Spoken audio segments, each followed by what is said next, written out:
All right, the nervous system, cost of success. Ever hit a goal and feeling nothing? Or feel anxious immediately after winning? This is exactly how we ended video 2. It's never enough. You can, as soon as you win, and there was an interview with a golfer who's like, they're like, hey, how does it feel to win and be the greatest? And he's like, oh, it feels good for a few minutes, but then I come and I do this interview and you guys are already asking me about next week. So, you can work your whole life to be the best golfer in the world, and then once you get it, it's fleeting. Because it's always got to be the next thing. Ever hit a goal and feeling nothing or feel anxious immediately after winning? Oh, the mind. Your nervous system lives in fight, flight, freeze, or fawn. Fight is the drive, grind, conquer. Flight, anxiety, urgency. Freeze, numb, burnout. Fawn, people-pleasing, investors, clients. And so this fight, flight, freeze, or fawn, the nervous system, high performers often live in functional fight or flight, right? And the analogy I like to use for this is a rocket ship that boosts up off the ground, the 2 big tanks on the side that they show to get it to outer space. And then once, and this is great energy, right? It's like that energy to prove. And this is a lot of high performers' energy and drive is to prove people wrong. It's the fuck you energy that's like, fuck you, look at me, look at how successful I am, look what I did. And that drives you, and it's just like obsession, and it just, you can go and go, but it's at the cost of your nervous system.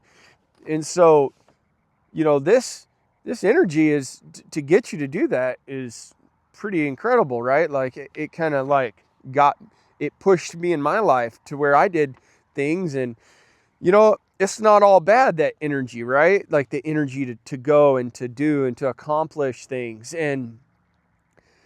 But once you get to outer space, you don't need those things anymore. You don't need to just keep using those to, push you through space. You gotta let that energy fall off of you and begin to just go this way, start navigating. So it's a new energy that we need to find within ourselves. Once we get to a certain place, it's like, okay, this is gonna burn me out. You can't affirm your way out of survival wiring. You can't just affirm to get out of the survival wiring. Burnout isn't weakness.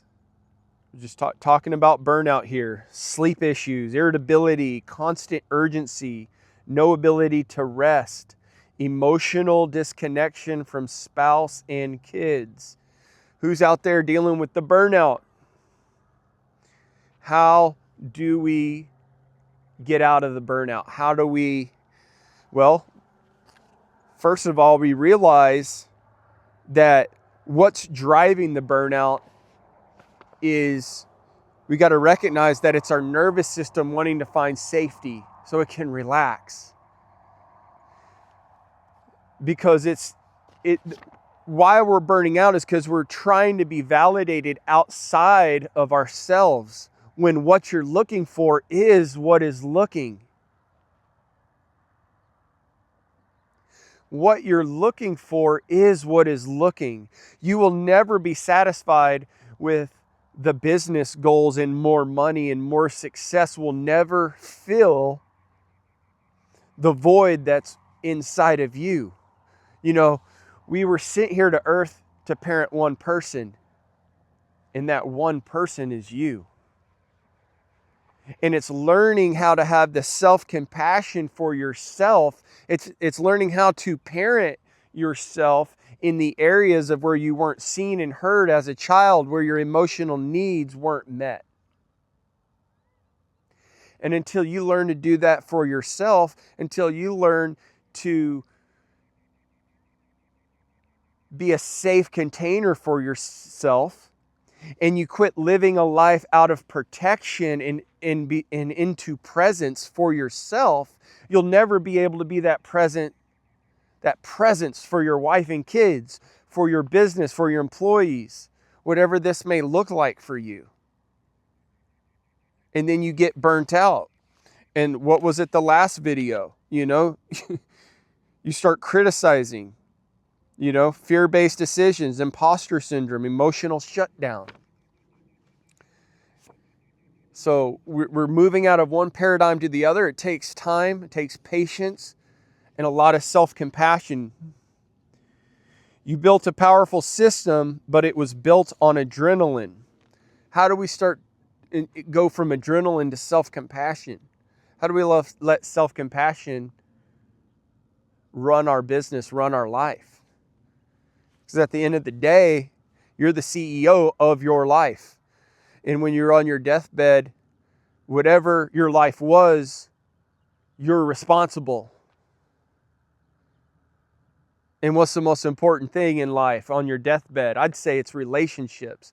What's business created on? Relationship and numbers. What affects the numbers? The relationships.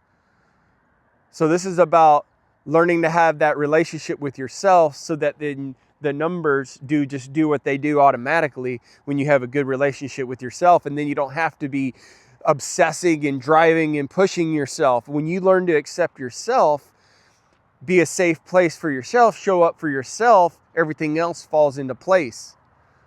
Because the universe can match that and come into coherence with that, come in and flow with that. And your body keeps the score even when your balance sheet looks great. Still talking about the cost of the nervous system for success, because we can have all the money in the world, but the body keeps the score. Dis-ease.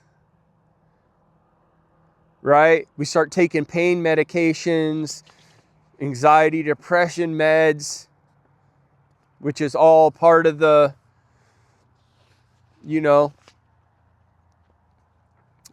the system. There's